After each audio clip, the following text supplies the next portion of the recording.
Well, the Chad character, we get a sense that he's better than he was, that he had some mental issues in the past, and this is again based upon the real person that I based the character on, and you know. He says that he met someone named Talon, and he could never stand the name Talon. And there's this long, extended dialogue on how he chose his name, Chad, but he began with Claw.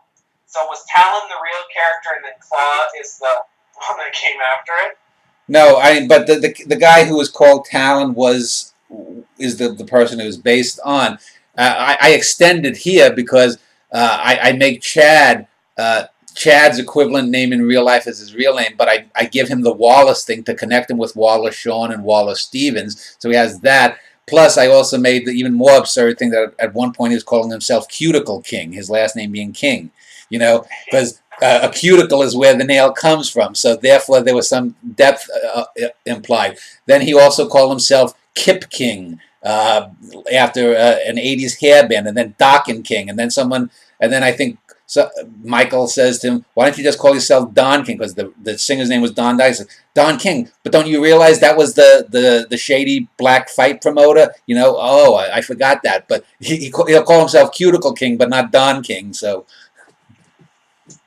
And he's also a very cowardly character. This is the old tale about two Neanderthals going look into the bush, and one runs away if it rustles. He's sort of if he had any sort of talent, he could have never made use of it because of him rushing away. There's been a contact that I've had that reminds me almost word for word what Chad is saying in this dialogue. So there are many Chads out there, and you seem to take sort of a generic artsy wannabe imprint and embroidered him a bit. Yeah, and I mean that's what you have to do. You have to leave some threads open.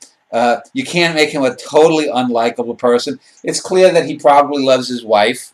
It's clear that Angie, I think Megan says it, and then Michael and Megan talk about it, that, you know, I mean, we find out that Angie has had a string of losers. You know, she had a husband who cheated on her. She had a boyfriend that committed suicide who was even a worse writer and a worse artist, apparently, than Chad, or Claus, he was named. We find out a little bit about Claus' past with Danny Wagner. We find out a little bit about his past with his dad.